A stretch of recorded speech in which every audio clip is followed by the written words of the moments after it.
The door to my corner office burst open like a gunshot in a quiet library. And there he was, Justin Hale, all grown up but still carrying that same cocky swagger that used to make my stomach twist into knots. "Austin, please," he rasped, his voice cracking like thunder over the Puget Sound, dropping to his knees right there on the polished hardwood floor of my tech startup in Seattle's Capitol Hill. I froze behind my desk, the city skyline mocking me through the floor-to-ceiling windows, because in that split second, every scar from high school reopened, and I wondered if karma finally had a sense of humor. I hadn't seen Justin Hale since graduation night 12 years ago, when he'd slammed me against the lockers one last time. His breath hot against my ear as he whispered, "Freak," before vanishing into the sea of caps and gowns. Back then, in the fluorescent-lit halls of Roosevelt High in Seattle, he was the golden boy quarterback, homecoming king, the kind of guy who could make the whole school laugh while he made my life hell. I was the quiet kid with the oversized glasses and the sketchbook full of half-drawn dreams, the one who got shoved into trash cans for daring to exist a little too openly gay in a town that pretended tolerance was just another buzzword. Now, at 29, I clawed my way up from those ashes. After community college and a scholarship to UW, I coded my way into Silicon Valley's outer rings, then boomeranged back to Seattle with a modest inheritance from my aunt and a burning need to prove everyone wrong. My startup, EchoForge, built AI tools for indie musicians, nothing revolutionary, but it paid the bills and let me rent this third-floor loft space with a view of the Space Needle on clear days. I'd hired a skeleton crew, Mia on marketing, Raj on dev, and now, this ghost from my past, begging on his knees.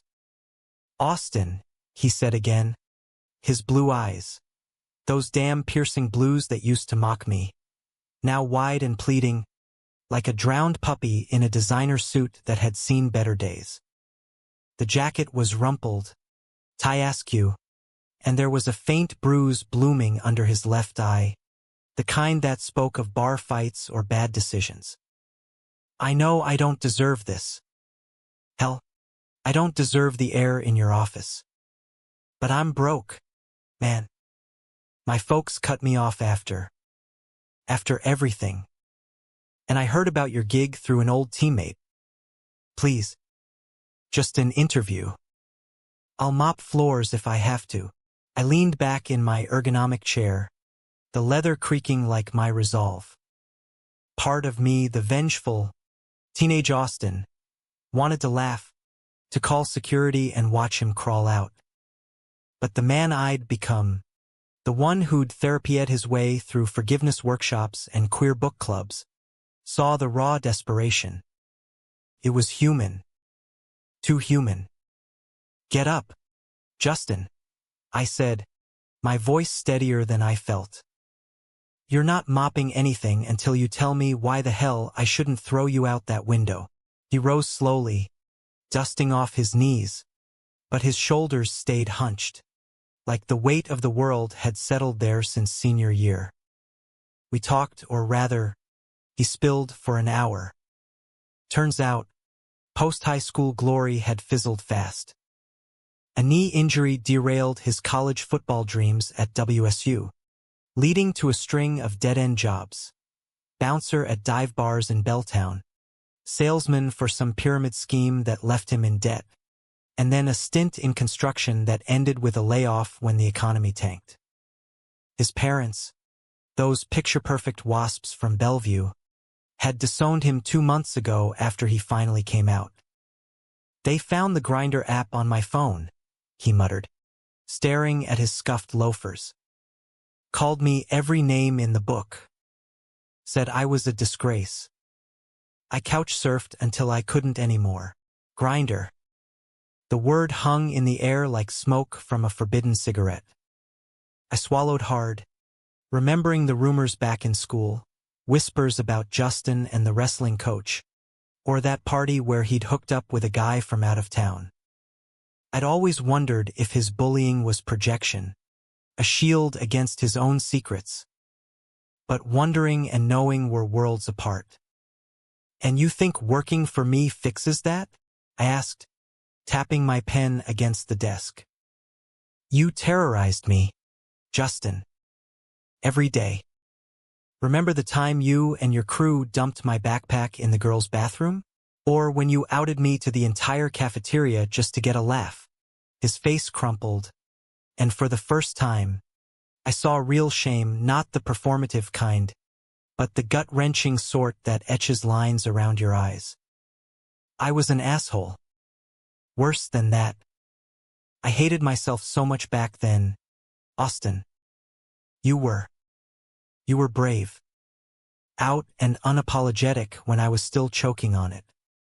Bullying you made me feel straight. Normal. I'm sorry doesn't cut it. I know. But if you give me a shot as a junior dev assistant, whatever, I'll prove I'm not that kid anymore. I should have said no. Should have. But there was something in his voice, a tremor that echoed my own late-night breakdowns. Echo Forge needed help.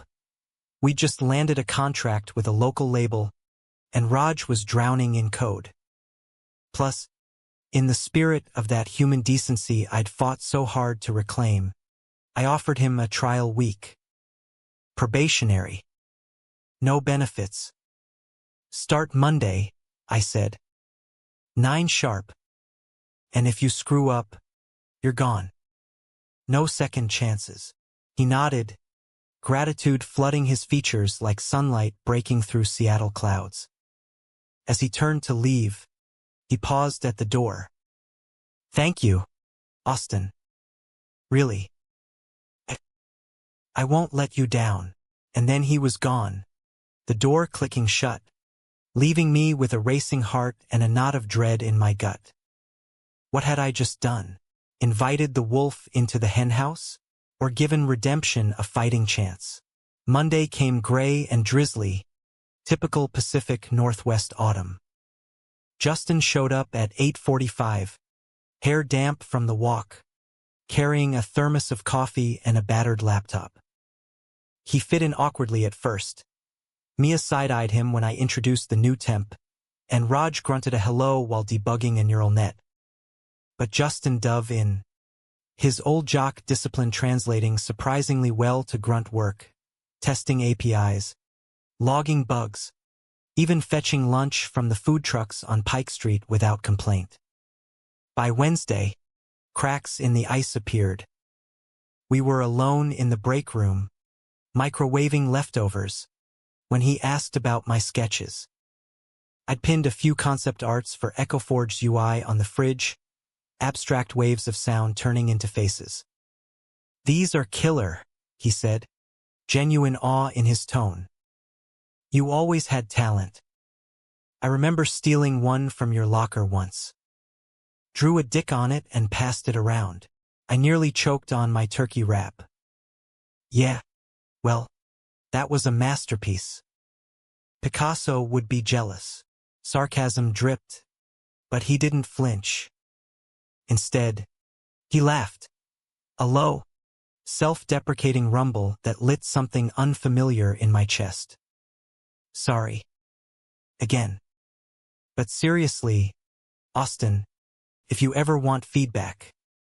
I messed around with graphic design in my downtime.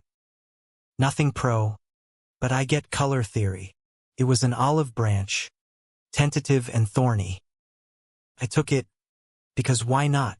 That afternoon, we huddled over my monitor, tweaking a waveform visualizer. His suggestions were sharp, practical, born from someone who'd binge-watch tutorials instead of Netflix. By end of day, the prototype hummed smoother, and for a fleeting moment, the office felt less like a battlefield and more like collaboration. But ghosts don't stay buried. Friday hit like a freight train. We'd wrapped early, celebrating the label contract with IPAs at the Unicorn, a dive bar in the neighborhood with rainbow flags fluttering in the breeze. Mia and Raj bailed for a movie, leaving Justin and me nursing drinks at a sticky high top. The jukebox crooned some old-school Nirvana, Kurt's wail cutting through the chatter of flirty patrons. "You ever think about it?" he asked, swirling his pint. "Us, back then. What if I just talk to you instead?"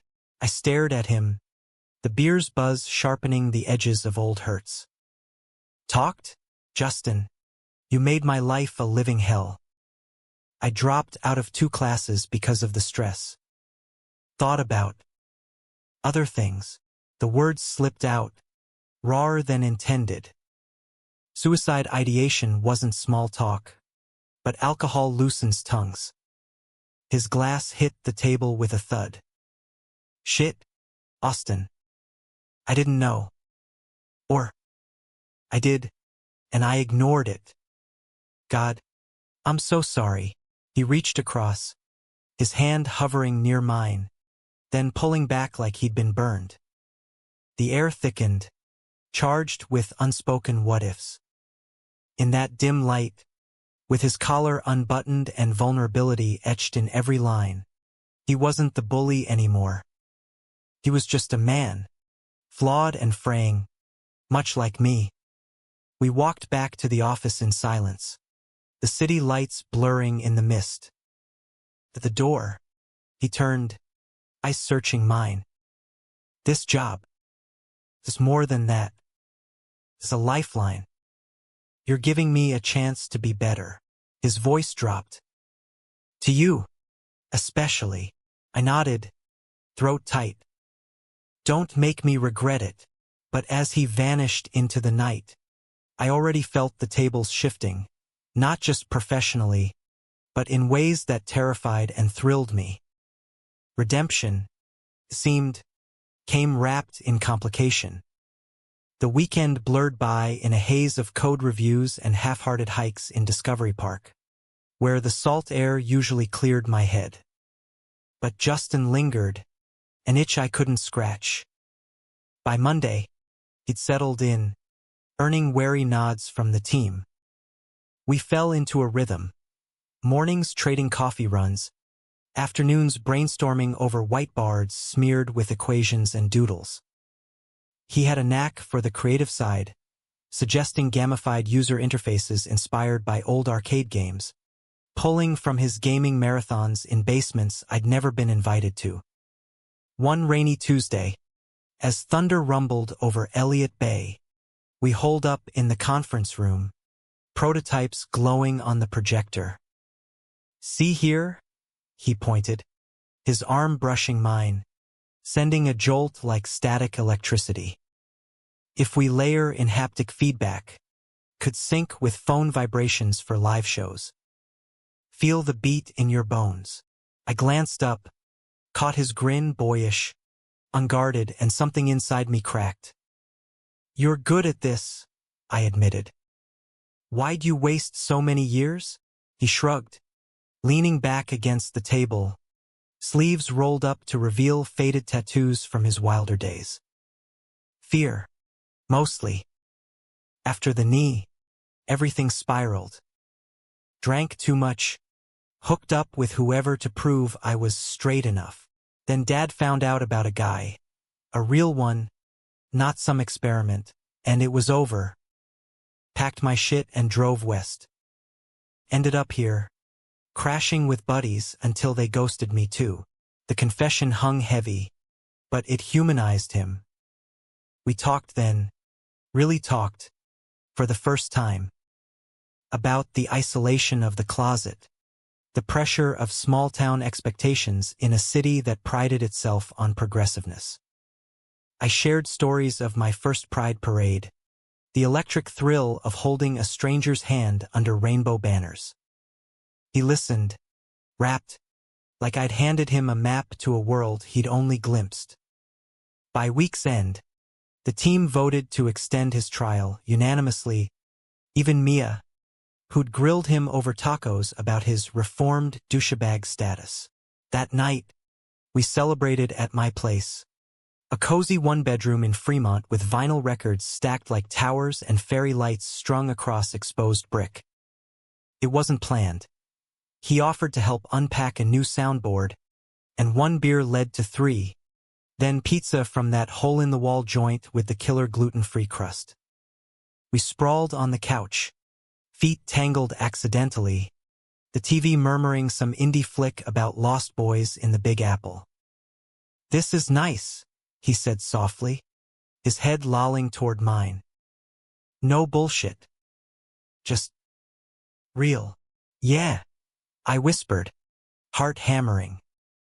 His hand found mine in the dark, fingers interlacing with a gentleness that belied his size.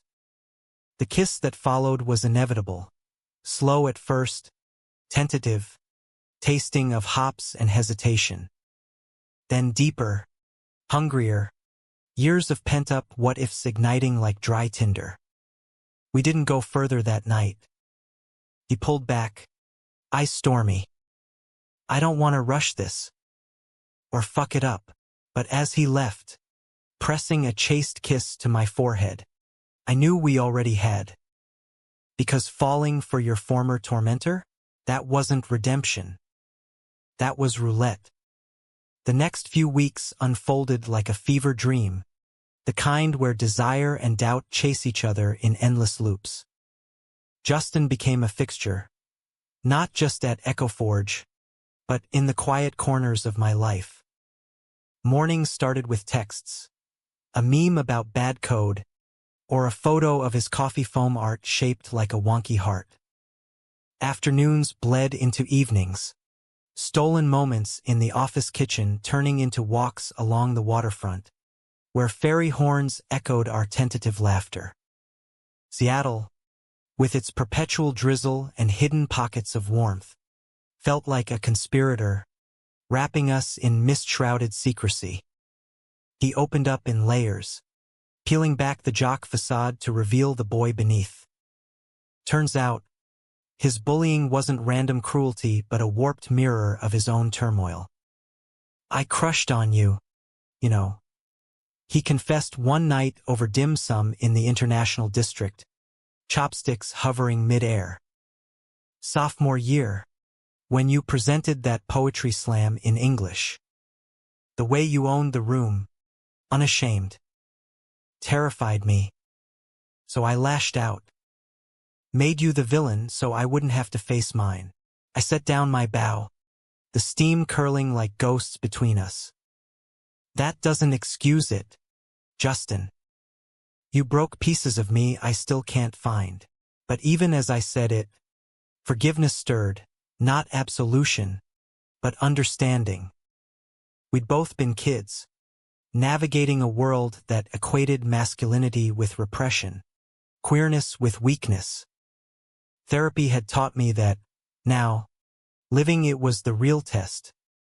Our first real date was impulsive, a Thursday after a late-night crunch session, when the city lights twinkled like fallen stars on Lake Union.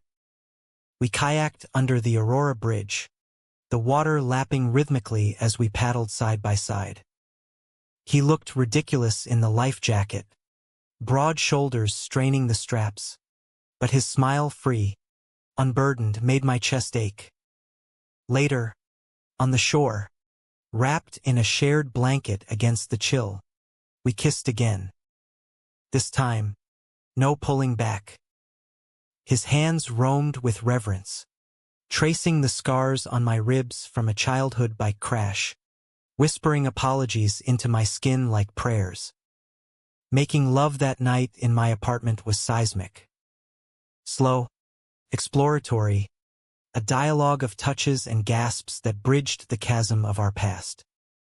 He was gentle, almost worshipful, murmuring my name like a talisman. "Austin. God, Austin." In the afterglow, tangled in sheets scented with salt and sweat, he traced patterns on my back. "I don't deserve this." "You. Deserve has nothing to do with it," I replied, kissing his temple. "This is us. Now.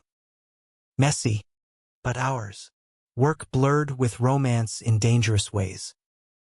We'd steal glances across the bullpen, his foot nudging mine under the conference table during meetings. Raj raised an eyebrow once, smirking. You two syncing rhythms or what? Mia, ever the romantic, cornered me in the ladies' room. Solidarity knows no gender. He's smitten, boss. But watch your heart. Bullies don't always unlearn their claws. She wasn't wrong. Cracks appeared subtly at first. Justin's phone buzzed incessantly with unknown numbers. He'd silence them with a grimace, claiming old debts. Then came the late nights, excuses about catching up with a buddy, that left me staring at the ceiling, echoes of high school paranoia creeping back. Was this history repeating, or just growing pains? The first real storm hit on a crisp November Saturday, 2 months into our probationary bliss. We'd planned a hike in the Cascades, escaping the city's grind for evergreen cathedrals and crisp air.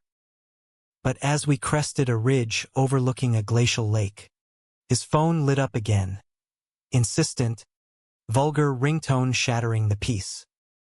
He answered, face paling. Yeah, it's me. No, can't, look, I'll handle it. I pretended not to hear, but the damage was done. On the drive back, Mount Rainier looming like a judgmental sentinel, I confronted him. Who's calling? Justin?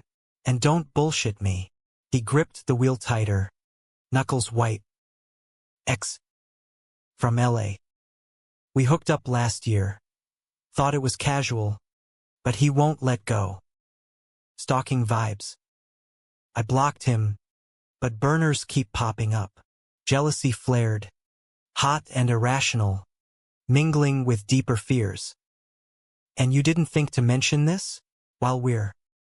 Whatever this is, it's nothing. Austin, ancient history.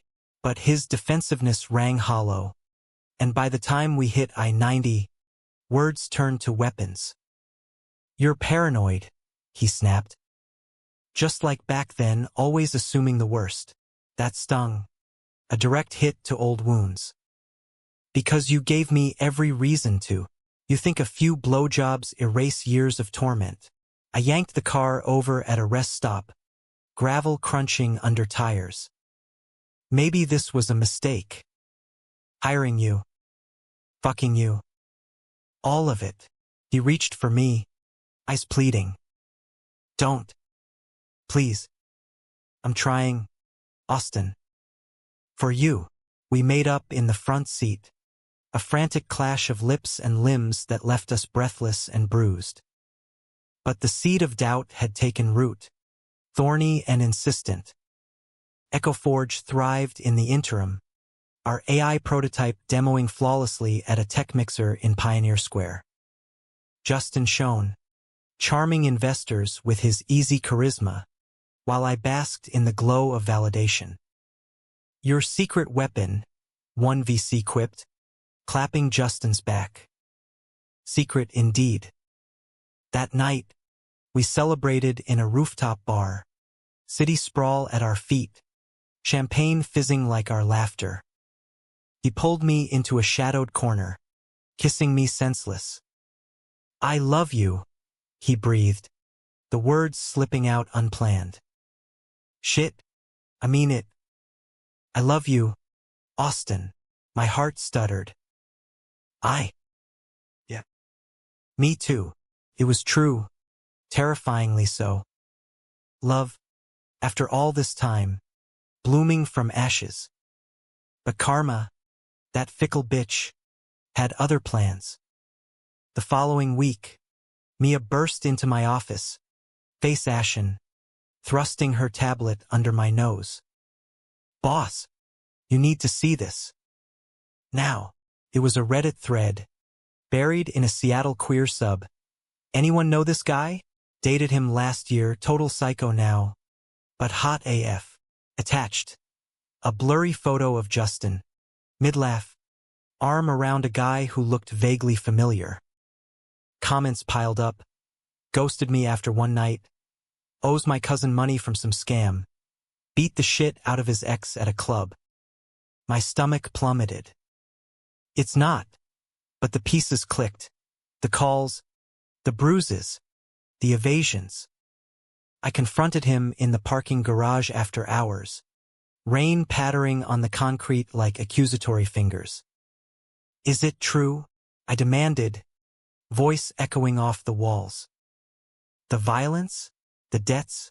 Who the hell are you? Justin. He deflated, rain matting his hair. It's exaggerated. The ex, he's the stalker, twisting shit online. And yeah, I punched a guy once, in self-defense. Lost my temper. But the money. Okay, I borrowed from a friend, didn't pay back fast enough. It's not who I am now. Not who you are? I laughed bitterly. Then who is? The bully? The liar? Or the guy who says, I love you, while hiding skeletons? He stepped closer, desperation etching his features. The guy who's falling apart without you. Give me a chance to fix it.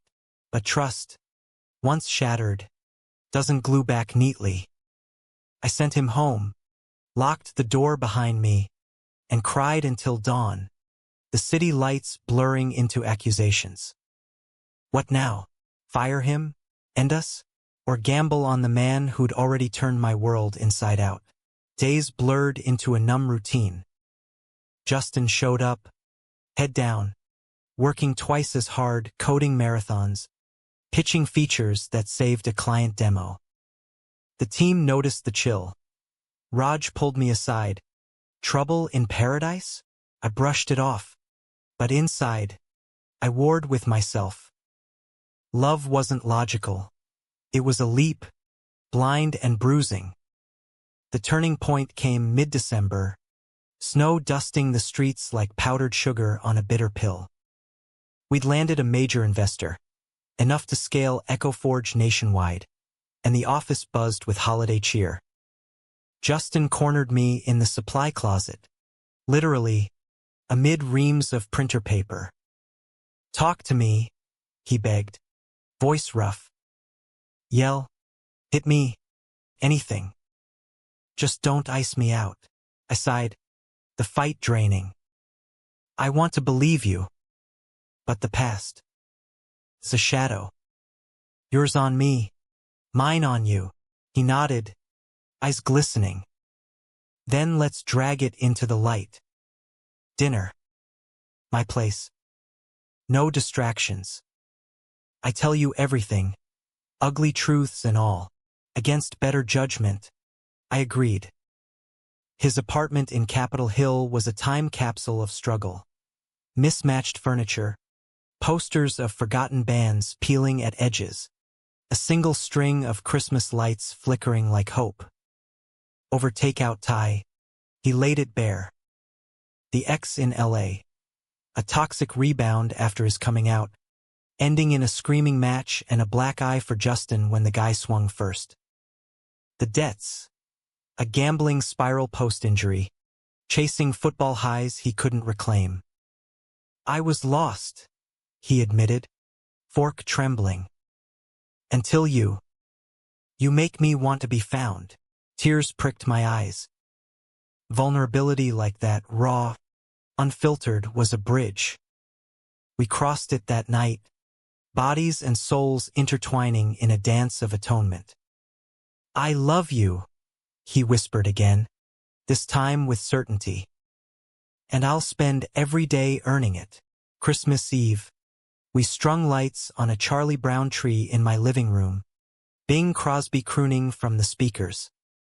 Felt domestic, dangerously so, promising futures in the glow of possibility. But as snow fell outside, blanketing the city in white, I couldn't shake the whisper. How many more secrets before it all avalanched? January roared in like a lion, all bluster and bite, mirroring the fragile peace we'd patched together. EcoForge exploded, press in TechCrunch. Beta testers flooding our servers. Justin and I tag-teaming interviews like a well-oiled machine. He thrived under the spotlight, his charm disarming even the grumpiest podcasters, while I handled the vision, sketching roadmaps that blended his practical tweaks with my artistic flair. We were unstoppable, a queer power couple in Seattle's tech scene, whispering affections in boardrooms and stealing quickies in the server room after hours. But success bred shadows. Whispers started, an anonymous email to the team list, dredging up high school dirt. Ask your new lead about his bullying rap sheet. Mia forwarded it to me, concern etched in her subject line. WTF? Justin laughed it off at first. Haters gonna hate. But I saw the toll, the way he'd check his reflection obsessively, as if expecting the old monster to stare back. Then came the betrayal, sharp as a winter gale. It was a Tuesday, Valentine's Day no less, when Raj burst into my office, laptop open to a grainy video timestamped last summer. Dude, this surfaced on some dark web forum. Linked back to Justin. The clip played. Justin in a dimly lit club, fists flying into another man's face, blood spraying as bouncers pulled him off. The caption, pulling strings at Echo Forge? Watch your CEO's boy toy snap. My world tilted.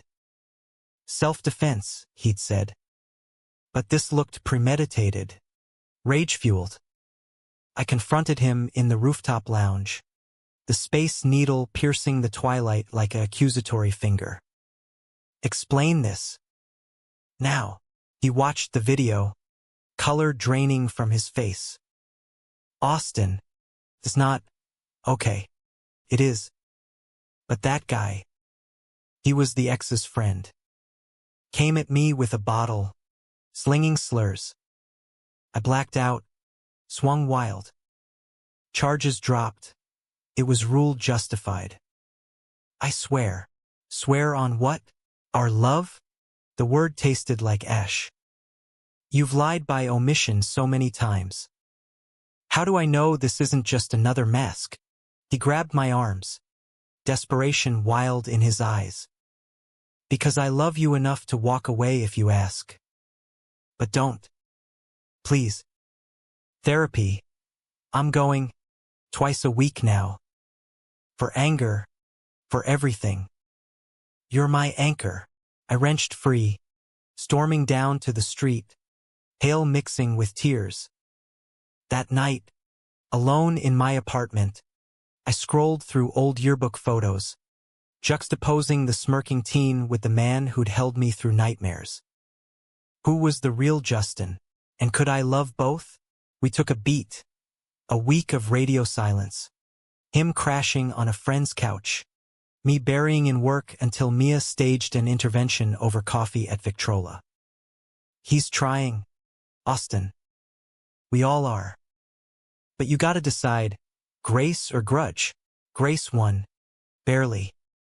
We met at Gas Works Park, the old gasification plant's skeletons silhouetted against a blood-orange sunset. He arrived with a thermos of hot cider and a notebook, pages filled with journal entries, raw confessions of shame and growth. Read it, he said, voice steady. All of it. Then decide. I did. Under the rusting towers, wind-whipping pages. Entries about high school guilt. The night he cried in his truck after dumping my bag. The first time he jerked off to thoughts of me. About the fight, regret, not justification. It was messy, human and honest. I forgive you, I said finally, handing it back. Not all at once, but enough to try. Our reconciliation was fierce, a bonfire of pent-up fear and fire. We made love on a blanket amid the ruins, the city humming below, reclaiming each other with urgent hands and whispered vows. No more secrets, he promised, breath ragged. Team Hale Forrester, against the world. Spring thawed the ice, both literal and figurative. Cherry blossoms dusted Capitol Hill like confetti, and we dove into coupledom with reckless abandon. Brunches at Molly Moon's, scooping salted caramel while debating album rankings. Weekend getaways to the San Juans, kayaking coves where orcas breached like omens of freedom. Justin's therapy bore fruit. Anger diffused into articulation, our arguments ending in hugs, not hurricanes. EchoForge hit a milestone. Our app launched on iOS, topping indie charts overnight. Launch party at the Crocodile, packed with drag queens lip-syncing Bowie and Venture Bros toasting our queer-coded magic. Justin pulled me on stage for a duet, toneless but triumphant, our hands clasped as the crowd roared. In that moment, under spotlights and sweat, I believed in us. Holy. But the past, that relentless stalker, circled back. Late May, a letter arrived at the office, manila envelope, no return address. Inside, a stack of photos, surveillance style, of Justin and me, kissing in the park, leaving a bathhouse hand in hand. And worse, printouts of emails from Justin's old account, dated last year, to the ex. Miss you already. Let's run away. This city's killing me without you. My blood ran cold. Forged, hacked, I waited until after hours, laying them out on the conference table like evidence in a trial. He walked in, whistling, then froze. What the fuck? Explain, I said, voice ice. Because this looks like you playing me from day one. He rifled through, face ashen. Austin. No. That account. I haven't touched it since I blocked him. He must have. Jesus. He's been watching us. Panic edged his words, but doubt gnawed at me. The timing right after the video leak. Coincidence? We called the cops. Seattle PD's cyber unit took statements, but promised nothing. That night, barricaded in my place, we clung together, fear forging a brittle bond. If he's coming for us, Justin murmured, gunning the deadbolt, he'll regret it. But the real threat wasn't external. Festered inside, eroding trust like acid rain. I caught myself checking his phone, scanning texts for subtext. He noticed, withdrawing into silence, our lovemaking turning mechanical, a ritual devoid of joy. June sweltered unusually, mirroring the heat of unspoken accusations. A lead came, the ex, Derek, traced to a dingy motel in Tacoma. Justin insisted on confronting him alone. End this my way, he said. I relented, tailing him in my car like a bad noir flick, heart in throat. The motel parking lot reeked of desperation. Flickering vacancy sign, trucks idling like beasts. Justin banged on the door, voice booming. Derek, open up. You coward. The door cracked, revealing a gaunt man with hollow eyes, reeking of stale beer. Words flew, accusations, denials escalating to shoves. Then fists. Derek swung wild. Justin dodged, restraint cracking. I burst from the shadows, yelling, stop, but momentum carried them tumbling. A blur of limbs on cracked asphalt. Sirens wailed distant. We bolted, peeling out in tandem, adrenaline surging. Back in Seattle, parked overlooking the sound, we laughed hysterically, then sobbed. I almost lost it again, he gasped. For you. Because of you. We made love in the car then, frantic and feral, reclaiming control amid chaos. But dawn brought clarity. This wasn't sustainable. Love couldn't thrive in siege mode. We need space, I said over breakfast, pancakes turning to paste in my mouth. Not breaking up. Just breathing room. Until Derek's handled. He nodded, eyes shadowed. Whatever it takes. I won't lose you. Yet as summer solstice painted the sky's endless blue, space yawned into abyss. Texts dwindled. Office interactions turned professional, polite. Mia watched with pity. Raj cracked awkward jokes. Justin threw himself into work, landing us a Spotify collab, but his smiles never reached his eyes. The breaking point loomed on July 4th, fireworks bursting over Lake Union like false promises. We watched from a houseboat party, shoulders brushing, the crowd's cheers a cacophony. Halfway through, he pulled me aside, voice urgent. I can't do this half-life, Austin. Marry me. Or let me go. The question hung, explosive as the sky. Marriage? After betrayal's echo? But his eyes, pleading, profound, held the boy and the man, intertwined. I didn't answer that night. Fireworks faded to embers, and we parted with a chaste kiss, the houseboat's deck lights casting long shadows on his retreating back. Sleep evaded me, the proposal a grenade in my gut, shrapnel of hope and havoc. Marriage? To Justin Hale, the boy who'd etched my heart with barbs. Now offering rings and redemption, Seattle's summer hum mocked me through open windows. Distant laughter, fairy horns, the relentless tide of what-ifs. The next morning, I called my therapist, Dr. Elena, a no-nonsense Latina with a corner office overlooking the Olympics and a knack for cutting through bullshit. It's not about the ring, she said over Zoom, her cat batting at a dangling plant in the background. It's about sovereignty. Have you reclaimed your power from the past? Or are you still handing it to him? Her words lingered as I navigated the office. Justin's desk a hive of activity. Him head down in code, oblivious or avoiding. We danced the avoidance tango for days. Nods in hallways, emails CC'd to the team, lunches grabbed solo from the Pike Place stalls. EchoForge pulsed on, our Spotify integration dropping to rave reviews, but the creative spark dimmed. My sketches turned abstract, jagged lines echoing inner turmoil. His pitches grew terse, stripped of flair. Derek's shadow loomed largest. PD updates trickled. He'd skipped town, possibly eastbound, but restraining orders filed. Paranoia crept in.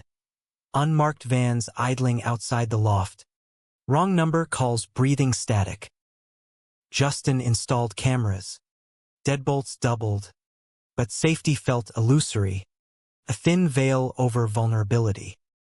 Mid-July, a olive branch. He slipped a note under my door, handwritten on EchoForge letterhead. Picnic at Green Lake, neutral ground. No pressure. I went, basket in hand from that overpriced gourmet shop in Ballard, nerves jangling like loose change.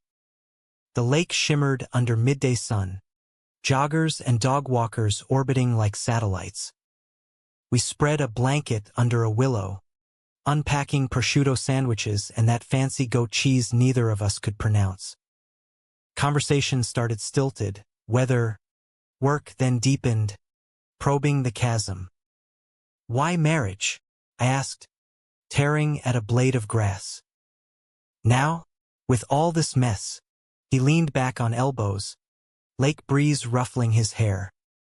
Because life's short, Austin. I wasted years hating myself, hurting you.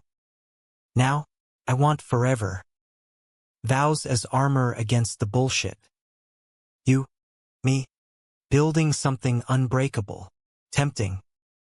But doubt whispered, Unbreakable? Or just another cage? We talked for hours, unpacking the proposal like luggage from a long trip. His vision: a small ceremony at Alki Beach, waves crashing as witnesses, then a road trip down the coast, Big Sur sunsets, Portland dive bars. Mine, fears of relapse, of his anger flaring under stress, of my own scars bleeding anew. I get it, he said, voice soft. Therapy's teaching me patience. But love's a risk. Worth it. We kissed then, slow and searching, the park fading to periphery. It wasn't yes, but it was a no, a maybe, fragile as spun glass.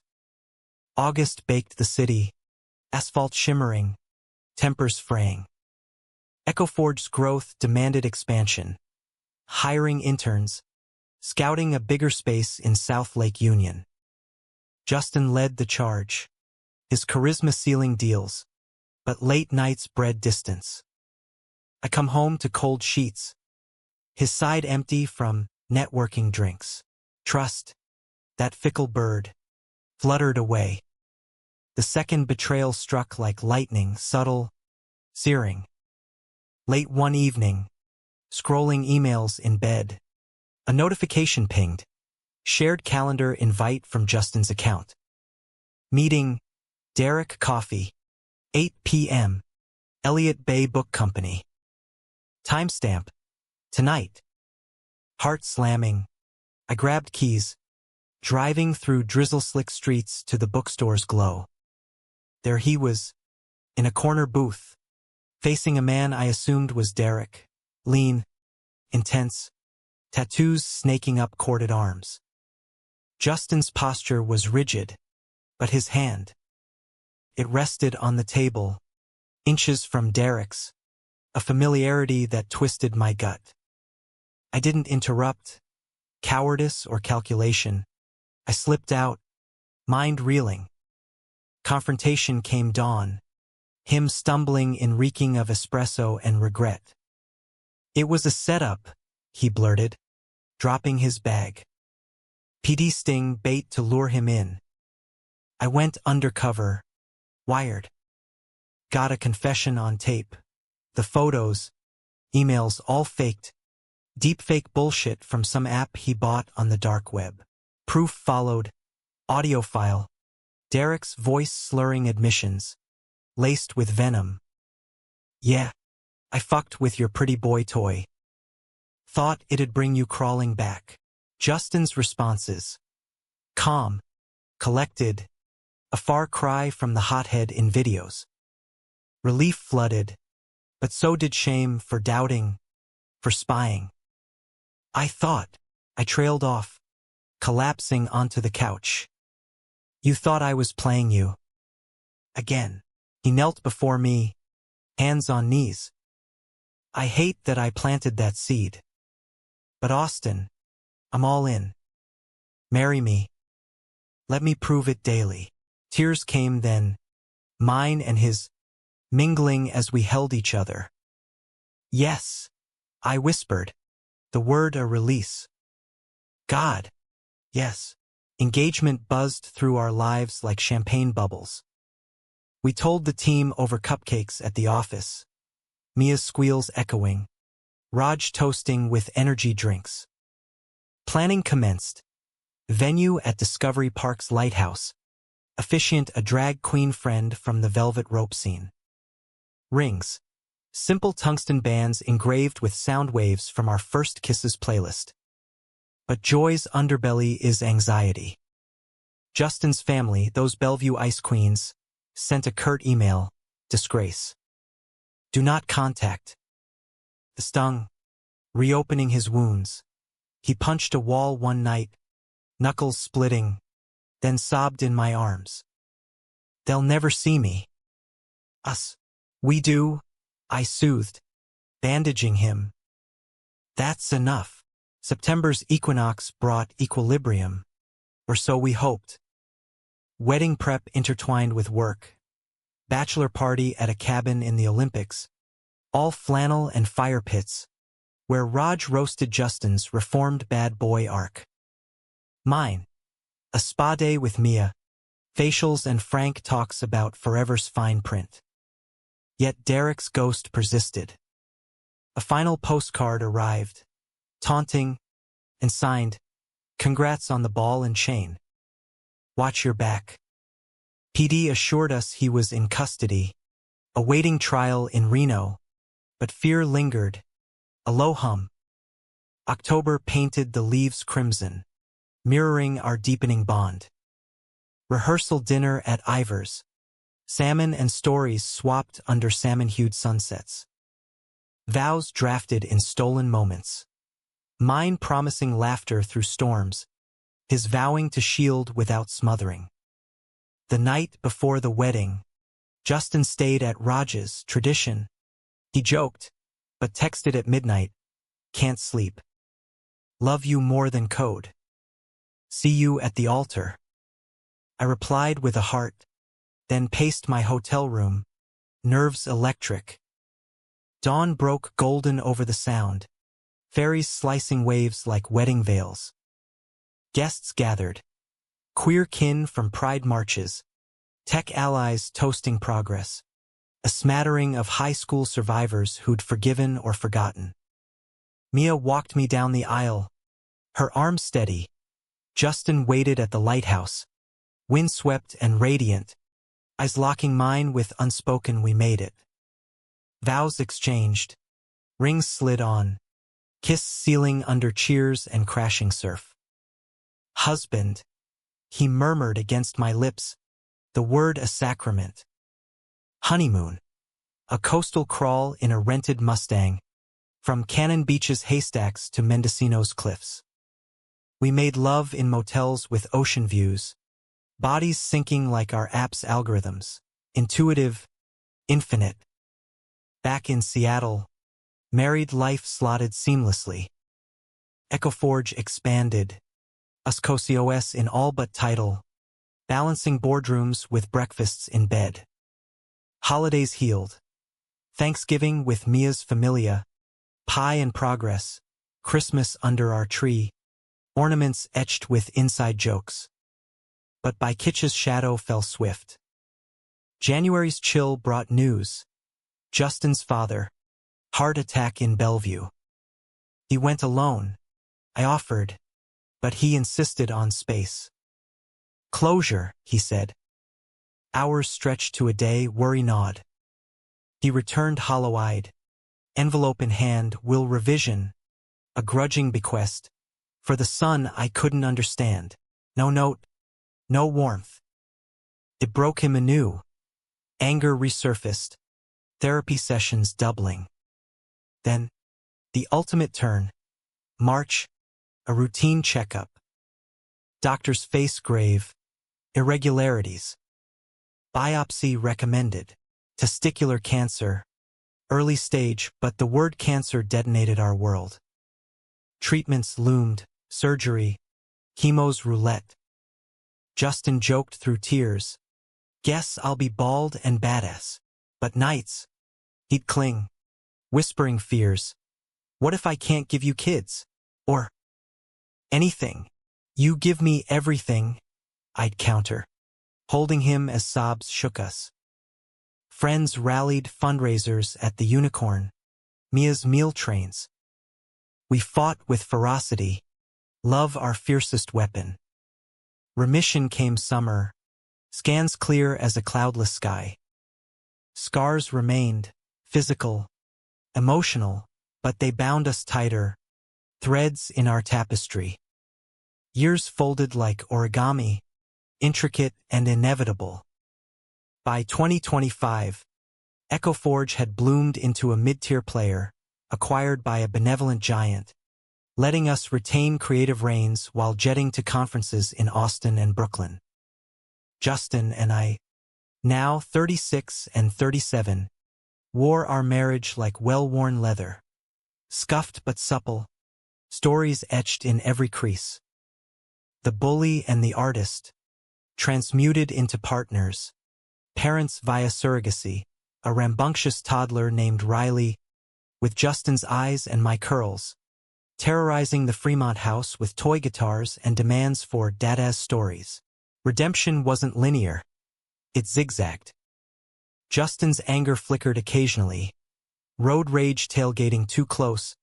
A sharp word over spilled Cheerios, but therapy honed it to embers, not infernos. We'd argue. Yes, about his tendency to overpack for hikes, my habit of ghosting social invites, but make-up sex in the laundry room or apologies over takeout Thai reaffirmed our pact.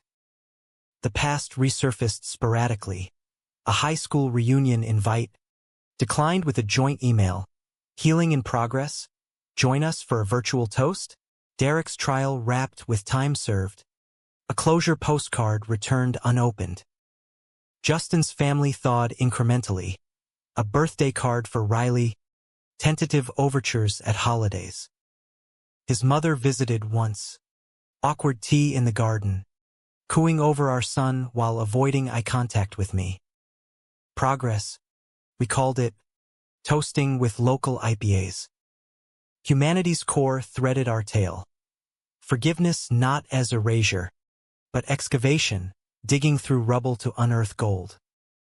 We'd mentored queer youth at Lambert House, sharing scars as signposts, launched a foundation for LGBTQ+ creators, funneling EcoForge profits to scholarships that echoed my own hard-won path. One autumn eve, 5 years post-vows, we recaptured our origin at that Capitol Hill bar, the unicorn's flags frayed but flying proud. Riley napped at home with Mia babysitting. We nursed whiskeys, jukebox crooning Springsteen. Remember when you begged for a job? I teased, foot hooking his under the table. He grinned, that boyish flash undimmed. Best decision of my life. Turn tables. Huh? From bully to baby daddy. Laughter bubbled, then quieted. You saved me, Austin. Not just from broke-ass despair, but from myself. And you, countered, hand over his. You showed me grace isn't weakness. It's the strongest code we write. Outside, rain pattered, Seattle's eternal benediction. We walked arm in arm, puddles reflecting neon halos, the city our witness. No grand tragedies, no fairy tale gloss, just us, flawed and fierce, scripting a love that bent but never broke. In the alley shortcut home, under flickering lamps, he pulled me close, foreheads touching, breaths mingling. Forever, he murmured. Debugged and deployed, I replied, sealing it with a kiss. And in that rain-kissed moment, tables fully turned, we stepped into the light, not unscathed, but unbreakable. Human, after all, in the most romantic, redemptive way.